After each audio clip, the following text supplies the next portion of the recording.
সন্ধ্যা বন্ধুরা, আজকে আমি চলে এসেছি একটা মিনি ব্লগ নিয়ে। প্রতিদিন নিজের রান্না নিজেই খাচ্ছি, চলো আজকে একটু বাইরে কিছু খেয়ে আসি। তা আমি ঘুরতে ঘুরতে চলে এসেছি লোকনাথ বাবার মন্দিরে। দেখো এখানে অনুষ্ঠান হচ্ছে, তাই আমিও একটু ঘুরে নিলাম।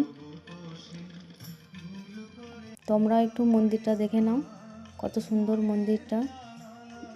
দেখো বন্ধুরা, ঘুরতে ঘুরতে চলে এসেছি আমি ফুচকা স্টলে। তা অনেকক্ষণ অপেক্ষা করার পর ফাইনালি আমাকে পাতা দিয়ে দিয়েছে। এই দাদা ভাই খুব সুন্দর ফুচকা বানায়। আমার তো ফুচকা খেতে হেভি লাগে। তা তোমরা কে কে ফুচকা খেতে ভালোবাসো অবশ্যই আমাকে কমেন্ট করে জানাবে। আর তোমরা যদি এখানে আসো অবশ্যই দাদাভাই স্টলে ফুচকা খেয়ে যাবে। লোকেশনটা আমি ডেসক্রিপশন বক্সে দিয়ে দেবো, তোমরা অবশ্যই আসবে।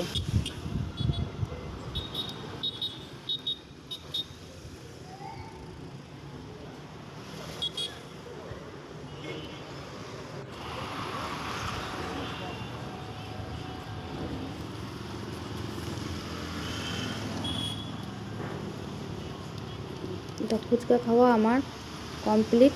চলো দেখো বন্ধু, ঘুরতে ঘুরতে চলে এসেছি আমি কাকুর দোকানে। কাকুর কাছ থেকে আমি একটা নিয়ে নিলাম একটা স্প্রিং রোল। স্প্রিং রোলটা খুব একটা টেস্টি ছিল না।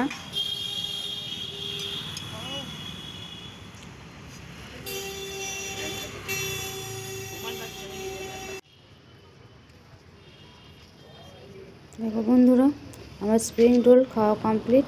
এবার একটু মন হলো যে একটু কফি খাবো, কিন্তু কফি খেতে গেলে আমাকে অনেকটা দূর যেতে হবে। তাই নিজের বাড়িতে এসে কফি বানিয়ে নিলাম। আমি ততক্ষণ কফি খাই, তোমরা ততক্ষণ আমার চ্যানেলটিকে সাবস্ক্রাইব করে দাও। Tata, bye bye.